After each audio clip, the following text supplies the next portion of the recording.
And welcome to the Cowbell Kingdom Road Reaction Postgame Show. I'm Jonathan Santiago. With me is James Ham. There he is, James. And the Kings losing a close one in Memphis, 91 to 90. We'll have a lot to talk about with this game, but Indeed. obviously the Kings had a chance to win this one.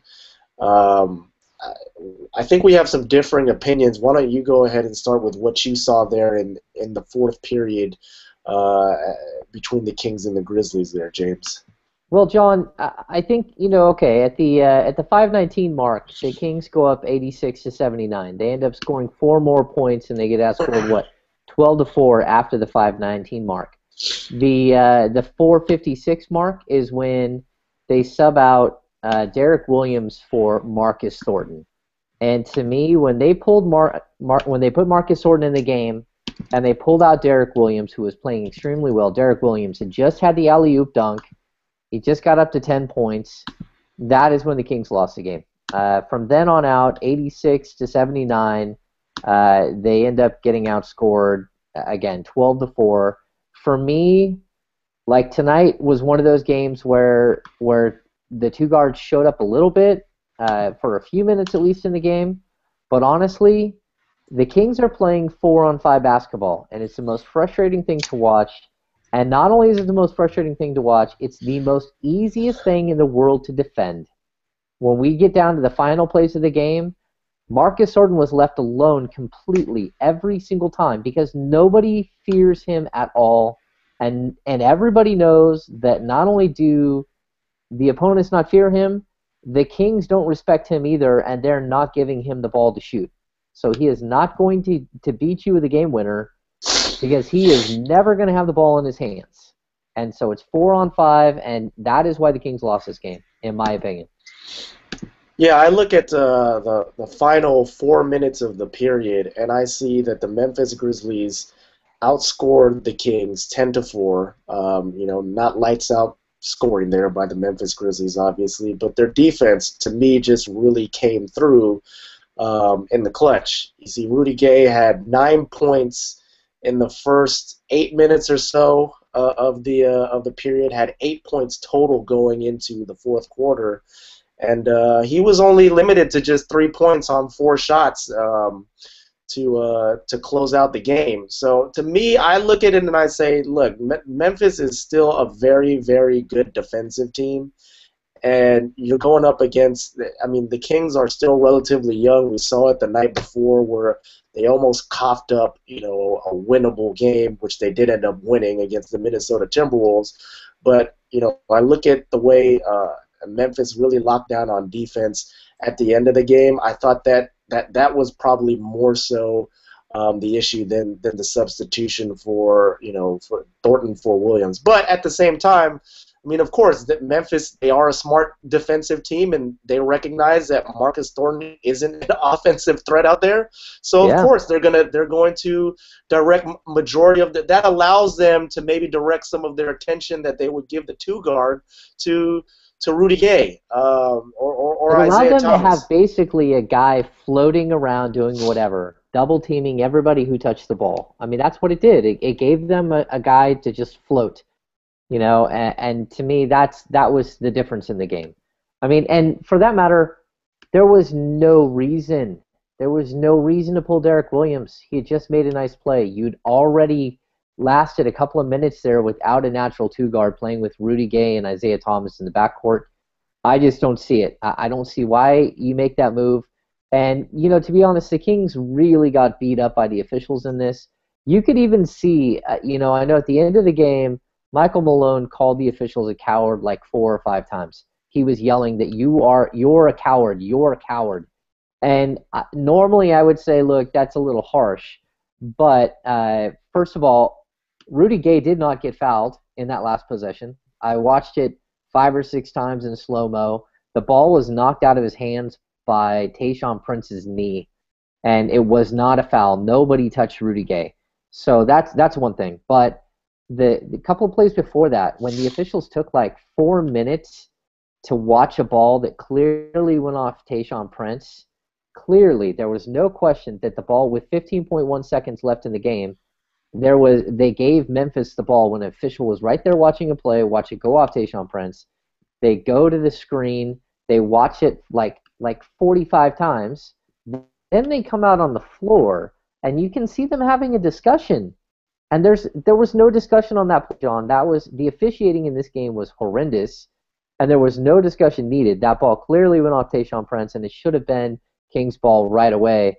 But again, that last play, the final play with Rudy Gay, I don't buy it. It wasn't a foul in my book, and the Kings ended up losing because they couldn't execute with 15.1 seconds remaining.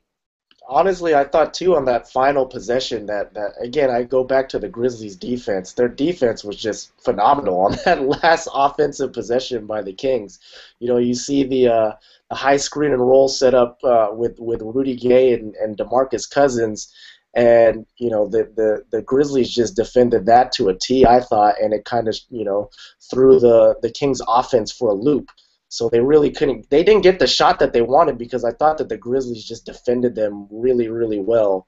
Well, I thought Courtney Lee came right off of Marcus Thornton and doubled down on Gay. I mean, he doubled, and then by the time it was all said and done, there was a triple team on Gay. Could he have moved the ball? Yes. Were there open players? Yes. But honestly, it's not hard to defend a team when they're literally just playing with four guys. That's all just right. My opinion.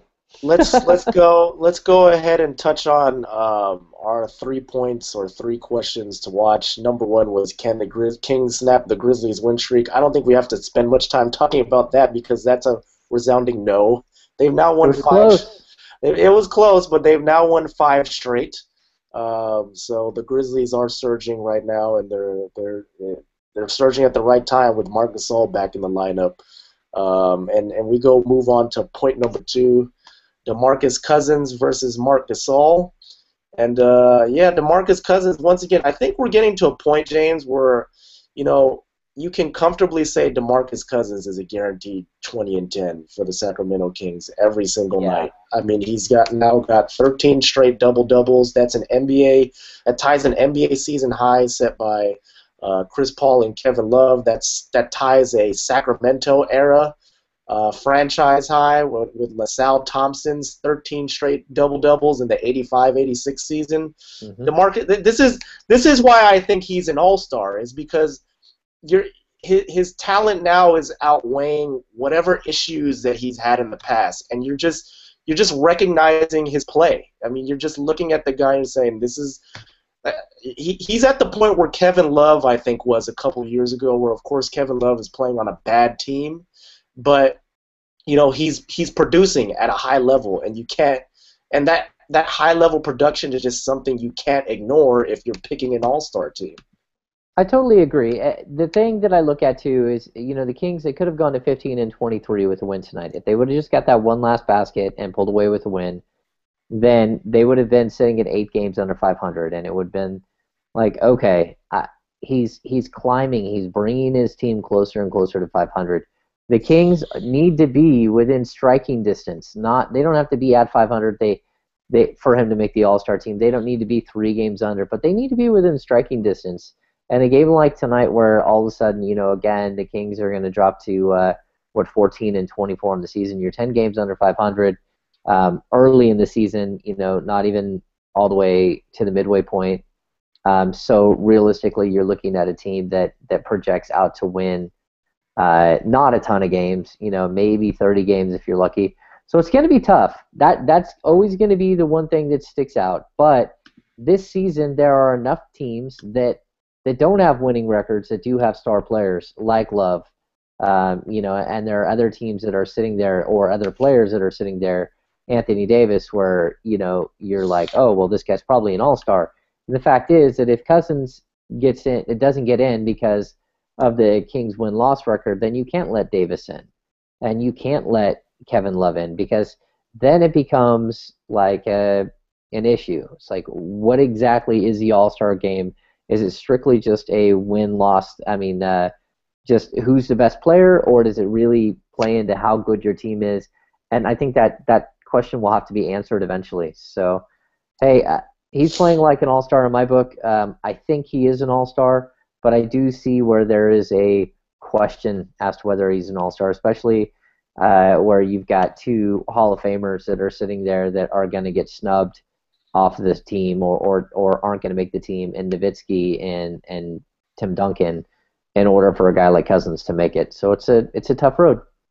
In my book, DeMarcus Cousins is an all-star. I'm just going to stick with that. He's just done enough so far this season to merit that kind of praise from me. I mean, he's played at another level, and he's kept his emotions in check for the most part for much of the season. A couple issues here and there, but those have seemed to have resolved themselves, and he's just, like I said, it's gotten to a point where I think now his teammates are starting to look at him and say, okay, in the past we could say you haven't done anything, but now you've just recorded 13 straight double-doubles. That ties a Sacramento franchise record, and you're proving it. Now you have the accolades to back up, Consistency. Consistency is the biggest thing for him, and that was like one of the things that he talked about heading into the season was just being consistent, because he knew his last couple of years that he was capable of going off and having a 30-point, 20-rebound night, but the following evening he would lay an egg and have 10 points on 17 shots and just 8 rebounds and a technical foul. So he's just been incredibly consistent this season, and like you said, I mean, if a guy like Kevin Love is an all-star, I mean, his team is hanging right around 500. They may not even be a playoff team, and they haven't been a playoff team in the years that he's made the All-Star team. Exactly. I think DeMarcus Cousins is an All-Star this year. I think so. All right, let's move on to point number 3, James. How does Rudy Gay fare against his old team? Like I said early on in the show, he had 8 points headed into the fourth quarter. And he ended up finishing with 11 in that period, finishing with 19 total in the game. Not an incredibly effective shooting night for Rudy. He wasn't incredibly efficient when it came to shooting the ball, 7 of 18 from the field. But we did see Rudy Gay start to take over in the fourth quarter, which is something that the Kings did need at the time, and they did build a pretty comfortable lead. Before the midway point of that fourth period. Yeah, John, you just have to love watching Rudy Gay, even if, he did, realistically, he got blocked on that one dunk attempt. That would have been huge. He did, take a ball into a triple team, and not only that, but the reason why the ball got poked out there at the end of the game was because he brought the ball way, way, way too low. And brought it into the little guys. I would like to see him look to help his teammates out a little bit more in those situations. I think that this team does have enough players, enough scorers, that getting other people involved is actually a big deal. But at the same token, this guy is so smooth, and I think he went in there, not a great shooting night. He doesn't hit the game winner, but still you come away, thinking, man, that guy's a great player. He's got so much skill. Tayshaun Prince is a great defender. He always has been. I mean, since he came in the league, he's the guy that, really the Kings probably should have gone after a couple of times because he's been available and just, had him solidify the small forward position while they found someone young and, athletic to kind of groom. But, definitely a solid performance in his return home. All right, James, let's pick our player of the game. Who do you got tonight? It's to me, Memphis. I mean, you look at the point totals. Yeah, Mike Conley scored 25 points, led the way for them. But I mean, when I look at Memphis, I don't really see that as any one guy standing above and beyond the rest. It was more or less, to me, a team win for them. So I'm gonna go with I will go with DeMarcus Cousins despite the losing effort. He did have 17 rebounds. He wasn't efficient scoring the ball, 20 shots to get 22 points, but the rebounds were big, especially against the Memphis Grizzlies front line of Zach Randolph and Marc Gasol. If we were going to go with a Kings player of the game, it wouldn't be Cousins for me. I mean, 6 of 20 from the field. I thought he missed quite a few easy baskets. And I also thought he rushed quite a few shots. the player of the game, if we were truly James looking at Johnson. the Kings, no, if we were just looking at the Kings, would be Jason Thompson. Jason Thompson, to me, the defensive effort that he gave against Zach Randolph was spectacular. I mean, he held Zach Randolph to 12-9. I thought he played out of his mind there in the fourth quarter where they usually go to Zach Randolph. In the same way that, we've seen, like the Bobcats go to Al Jefferson, who just keeps going left hand on you. I watched Thompson just battle against Randolph. But for me, I mean, the player of the game in this one, while this was a good team win for Memphis, clearly the player of the game is Courtney Lee in my book. Yeah, I can go with that too. Courtney Lee. God bless you. Courtney Lee was, man, I'm the one with the cold, and you're the one breaking out the sneezes here on the World Reaction postgame show. I thought I would have broken the seal on that. Oh, well. I guess not. I was trying there for like 3 minutes, and maybe Mike Conley Jr. would have come out if I wasn't right in the middle of a sneeze. Again, Conley Jr. and Lee really got them started. He really played well right off the bat and got this game going quick. And then Mike Conley Jr., the defense he played against Isaiah Thomas, and for that matter, flat out, Isaiah Thomas just missed a lot of shots. He was 5 of 14, so he's only 2 shots away from going 50% from the field. But he had a lot of wide open shots that he flat out bricked. I know even early on he had a layup that he just short armed and clanked. Some ugly shots by the Kings.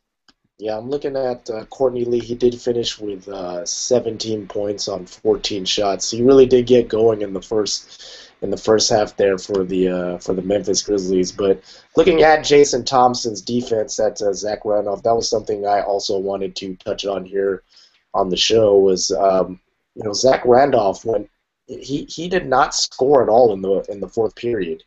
Yeah, he 0 points, 0 for 2. Shooting, I mean, Jason Thompson did really lock down and shut Zach Randolph down, which was very impressive. And I thought that was, I mean, Jason Thompson he seems to be, he seems to have righted his ship lately. Yes. He's now playing at the level that, I think most people know he can play. I mean, he is a solid basketball player when things are going right, and it seems like things are going right for him right now. He scored 10 points on an effective 5 of 7 shooting from the field, 6 rebounds. So he was solid tonight. I thought Jason Thompson put together a pretty solid effort. Yeah, and John, the other thing I'll point out too is, like, look, I hate being so harsh on Marcus Thornton. We've talked about this a little bit in the past. Marcus Thornton really struggles around trade season. He's very sensitive to the fact that someone might not want him, and he may have to pick up and move. He's always been that way. But honestly, just to really just put it out there, Marcus Thornton hasn't earned a single minute that he's playing. I mean, just flat out, over the last month, he has not earned a single minute on the court, and that's my opinion. And I think, like, tonight, you look at it, it's like people are like, well, he's playing better defensively or he's doing other things. It's like 1 rebound, 1 assist, 1 steal, 5 points in 25 minutes. He is a complete non-factor. And if we were talking about, Memphis usually has Tony Allen running around, literally like I don't know, like stealing people's, like, their watches while he's on the court. I mean, the dude just plays so physical. He's all over you. He's so aggressive. He's such a great defender. I can put up with it with a 2 of 4 shooting and 5 points and these other lackluster stats. But I don't know where the Kings go. Again, we just keep talking about this, but I personally don't know where they go because you can't keep running him out there. And McLemore tonight looked better, but he only played 13 minutes, 3 of 6 from the field. The Kings need to figure out a way to find somebody else to play the 2-guard position for them right now. I thought Ben McLemore was solid in the few minutes that he did play. It was kind of surprising that he didn't get more than 13 minutes in the game. I thought he shot confidently. I thought he played well. Marcus Thornton, I don't know what it is. I think it's just, this is my theory. I think it's a matter of Mike Malone knowing what Marcus Thornton has done in the past and just trying to instill confidence in him by allowing him to play. It's one of those things where it's like, we'll bite the bullet. This may cost us some games, but I'm going to need this guy. I'm going to need this guy down the line, and I'm going to need him to produce. I can't lose him now, and I think that's might be one of the reasons why he continues to trot Marcus Thornton out there. But I don't know. I mean, this goes back to the preseason where I had thought that Jimmer Fredette had earned the starting two-guard minutes over Marcus Thornton, or at least Marcus Thornton's two-guard minutes in that rotation between Marcus and Ben at the time. But yeah, I mean, it's production-wise, I mean, statistically, he's not giving you what he's given you in the past, which is just, great scoring. And maybe, we talked to Chris Gent on the podcast the other day. He's trying to find a different rhythm, I guess. It's hard for him to find that same kind of rhythm when he's a guy who he's a volume shooter. He needs like 12 or 15 shots a game in order to get his 20 points a game. And if he's not a guy who's going to, make his first four shots, he'll miss his first four shots and then make his next four. But unfortunately, with the scores that are on this team now, and Rudy Gay and DeMarcus Cousins and Isaiah Thomas emerging here in his third NBA season, Marcus Thornton isn't going to get those extra four shots after he misses his first four anymore. So it's for him. It's just he's got to find a way to adapt, or I don't know what else they'll do with him. Yeah, John, I've got him at 23 points total over the last 6 games. Total. And we're talking about 25 minutes a game. Total. How do you score 23 points in 6 games? That's not even 4 points a game, John. It's like he's scored in double figures twice in like the last 12 games for the Kings. Yeah. And I mean, you can count on 2 hands how many times he scored in double figures on the season. He's just not playing well, and not only that, but he's gun shy. He came out of, against Minnesota. How does he play 28 minutes and go 0 of 5 from the field? I mean, how do you leave him in for 28 minutes? Again, give Jimmer a shot. Give somebody a shot. I don't care who it is. Pay Trent Lockett a little bit of money to come out of Reno and be the 14th man on this roster and see if he can give you a couple of minutes here and there. Because, clearly at this point, I don't think Marcus Thornton, it's not about value or anything else. It's like, look, you said you're going to need him down the line. The Kings need him today. The Kings needed him yesterday and 5 games ago and 10 games ago, and he just hasn't shown up to play basketball at all. Okay, I guess on that note, we'll wrap up this edition of the Road Reaction postgame show. Again, the Kings falling to the Memphis Grizzlies 91-90 today, and then we'll be back on Sunday. I don't know how many viewers we'll have on Sunday with the NFC Championship game competing. You may not have me viewing, John. I may not be sick. You may be like talking to my Yorkie. He'll be sitting here like. Can I talk to your hamster? Can I do that? Yeah.